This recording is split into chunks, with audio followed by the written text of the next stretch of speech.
Subscribe कीजिए doctor Ranjit Kumar Singh IAS channel को और साथ ही साथ बेल आइकन को भी दबाइए अपने यूपीएससी और अदर स्टेट पीसीएस की एग्जाम की तैयारी को द बेस्ट करने के लिए। इस सफलता का श्रेय आप किसे देना चाहेंगे? जो बच्चे आपकी वीडियो देख रहे हैं, जो स्टूडेंट आपकी वीडियो देख रहे हैं, अगर वो ऑप्शनल सब्जेक्ट सेलेक्ट करना चाहते तो किस आधार पर सिलेक्ट करेंगे किसी भी ऑप्शनल को? रिजल्ट आने से पहले, कल शाम से पहले तक आप क्या सोच रहे थे कि आपका सिलेक्शन होगा या फिर आपको पता था कि आपका रैंक बनाएगा? इंटरव्यू में आपसे क्या क्या क्वेश्चन पूछेगी? बिहार में शराबबंदी है, इसको किस रूप में आप देखते हैं और ये कहाँ तक सही है? हाँ, जब मैं प्रिपरेशन कर रहा था तो ऐसा होता है कि जैसे आप मोटिवेशन की ज़रूरत पड़ती है, आप बीच बीच में तो घर वालों से बात करते हैं। उस टाइम पे मैं वीडियोस देख लिया करता था मिशन 50 की, क्योंकि रंजीत सर मेरे बगल के भी है तो वो थोड़े बताते रहते हैं कि मोटिवेट करते हैं बच्चों को।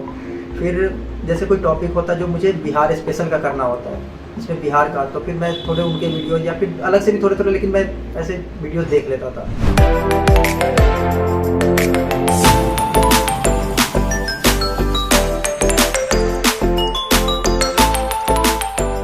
सुधीर जी, आपको बहुत बहुत स्वागत है। आप बीपीएससी 66 में टॉप किए, इसके लिए आप मिशन 50 परिवार आपका बहुत बहुत स्वागत करता है। आप अपने बारे में कुछ बताएं। मेरा नाम सुधीर है, मैं सदापुर महुआ वैशाली का रहने वाला हूँ। मैंने अपने क्लास 10th की पढ़ाई संत जॉन्स एकेडमी सदापुर महुआ से किया है। फिर मैंने क्लास 12 JRC इंटर कॉलेज नया गांव से किया है। वो करने के बाद IIT JEE में सिलेक्शन हुआ और मैंने अपनी ग्रेजुएशन IIT कानपुर से सिविल इंजीनियरिंग में किया। इस सफलता का श्रेय आप किसे देना चाहेंगे? इस सफलता का श्रेय मैं अपने माता पिता, दोनों बहनें और अपने दोस्तों को देना चाहूँगा, और एक भैया जो दिल्ली में रहते हैं उन्होंने भी काफ़ी सपोर्ट किया। ठीक है। और आपका ऑप्शनल सब्जेक्ट क्या रहा है? मेरा ऑप्शनल मैथ्स था और इसके लेने के मुख्यतः 3 कारण थे। एक तो मैं क्योंकि टीचिंग कर रहा था या पेपर देने से पहले, तो मुझे थोड़ा एक्सपीरियंस वहाँ से मिला। कुछ टॉपिक्स हम कॉलेज में कर चुके थे तो वहाँ से मुझे थोड़ा सा फ़ायदा मिला। फिर ये है कि मैथ थोड़ा स्कोरिंग सब्जेक्ट है, तो मैंने कॉस्ट बेनिफिट एनालिसिस किया और वहाँ से मुझे लगा कि मैथ्स में ज़्यादा स्कोर अच्छा कर सकता हूँ, क्योंकि ऑप्शनल एक गेम चेंजर होता है। तो मुझे लगा कि मुझे उस पर अगर फोकस करूँगा, और एक है कि GS से वो जो थोड़ा सा एक लीनियरिटी आ जाती है उसको ब्रेक करने में, मोनोटोनिसिटी को ब्रेक करने में काफ़ी हेल्प करता है मैथ्स, क्योंकि इसमें हमें न्यूमेरिकल सॉल्व करने पड़ते हैं चीज़ों को याद करने के लिए। ठीक है। अगर जो बच्चे आपकी वीडियो देख रहे हैं, जो स्टूडेंट आपकी वीडियो देख रहे हैं, अगर वो ऑप्शनल सब्जेक्ट सेलेक्ट करना चाहते तो किस आधार पे सिलेक्ट करेंगे किसी भी ऑप्शनल को? आप इसके बारे में कुछ बताएं। सबसे पहले अगर उन्होंने कोई ग्रेजुएशन किया है और अगर उनमें अगर उनको इंटरेस्ट है तो मुझे लगता है कि वो उनको चूज़ करना चाहिए। अगर उनको एक से ज़्यादा सब्जेक्ट में इंटरेस्ट है तो फिर उनको ये चेक करना चाहिए कि उन तीनों में पिछले ईयर्स में BPSC की जो स्कोरिंग हुई है वो किस हिसाब से गई है। मतलब अगर स्कोरिंग थोड़ा अच्छा हुआ है, जैसे कि ज्योग्राफी का रहता है, हिस्ट्री का रहता है, अगर इन दोनों का स्कोरिंग रिलेटिवली थोड़ा अच्छा है तो अगर उनमें इंटरेस्ट है तो उसके साथ जाना चाहिए। बट जो मोस्ट इंपॉर्टेंट है कि आपका इंटरेस्ट किस में, क्योंकि पढ़ेंगे तभी कुछ होगा। जी, ठीक है। और आप जैसे बताया कि IIT से किए हुए हैं, इसके बाद भी आप सिविल सेवा में आए हैं, तो ये आने के लिए कोई प्रेरणा का स्रोत क्या है?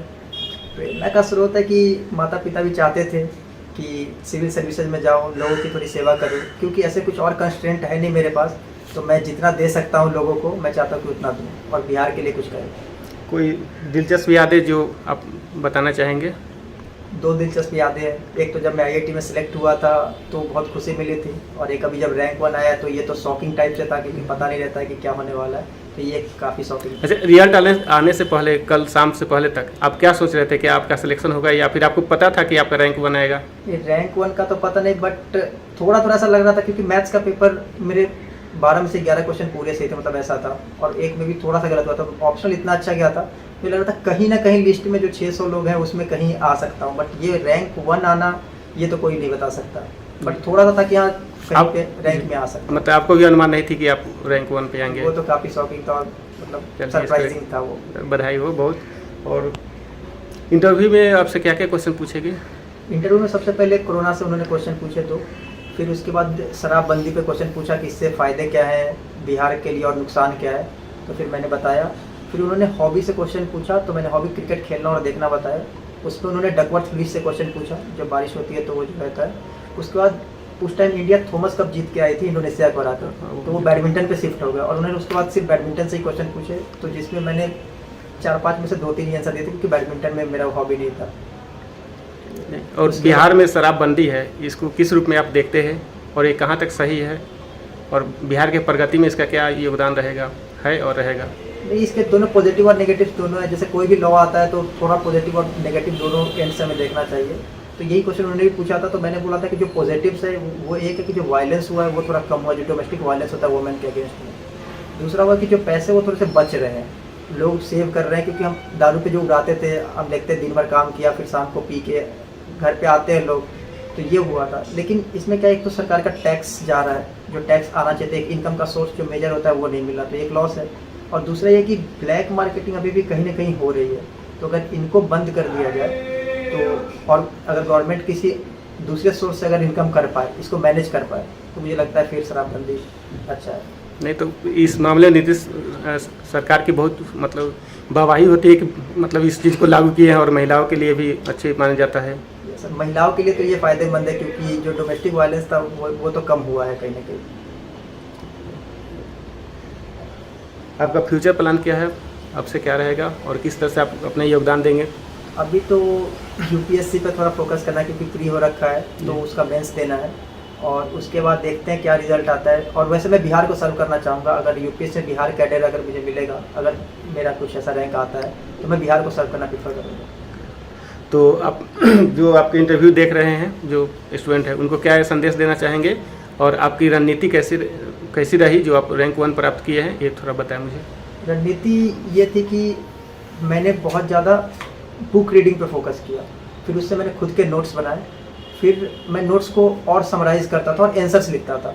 एक टॉपिक एक जब सब्जेक्ट खत्म होता था उसके मैं आंसर्स लिखता था, फिर उसके बाद तब मैं दूसरे सब्जेक्ट पे शिफ्ट करता था, फिर दूसरे सब्जेक्ट से तीसरे सब्जेक्ट पे, और मैं वापस से फिर पहले सब्जेक्ट पे आता था। तो एक साइकिल जैसा करते रहता था, या फिर करते रहना है। जो भी लोग ऐसे कर रहे हैं उनको यही करना है, जिससे कि क्या होता है कि आपका रिवीजन बार बार होता है। जब आप मल्टीपल टाइम रिवाइज करते हैं तब चीज़ें याद होती है। फिर आंसर्स जब हम लिखते हैं तो वहाँ पे जो पॉइंट हमें नहीं आ रहे हैं, हमें चाहिए कि हम उन पॉइंट्स को क्या करें, एक नोटबुक या फिर कुछ ऐसा बनाएं जो कि हमारे गाइड की तरह यूज़ करें।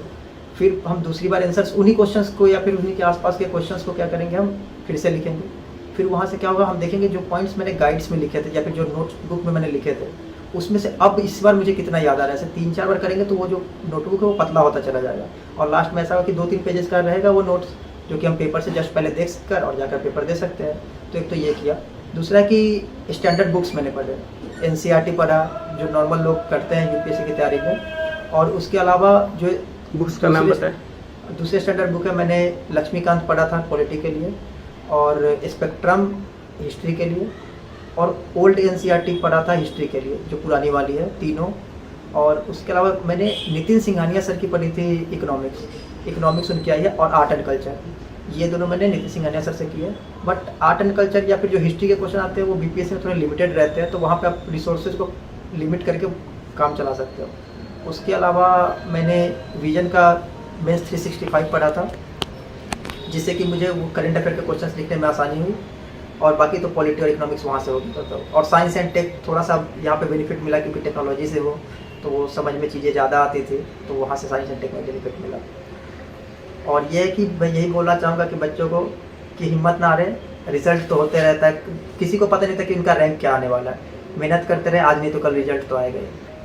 हाँ, जब मैं प्रिपरेशन कर रहा था तो ऐसा होता है कि जैसे आप मोटिवेशन की ज़रूरत पड़ती है, आप बीच बीच में तो घर वालों से बात करते हैं। उस टाइम पे मैं वीडियोस देख लिया करता था मिशन 50 के, क्योंकि रंजीत सर मेरे बगल के भी है, तो वो थोड़े बताते रहते हैं कि मोटिवेट करते हैं बच्चों को। फिर जैसे कोई टॉपिक होता है जो मुझे बिहार स्पेशल का करना होता है, इसमें बिहार का, तो फिर मैं थोड़े उनके वीडियो या फिर अलग से भी थोड़े, लेकिन मैं ऐसे वीडियो देख लेता था। तो वहाँ से एक तो मोटिवेशन लिया और थोड़े से इन्फॉर्मेशन मैंने वहाँ से ली। ठीक है, बहुत बहुत धन्यवाद आपका, और फिर से एक बार मिशन 50 की तरफ से आपका स्वागत है।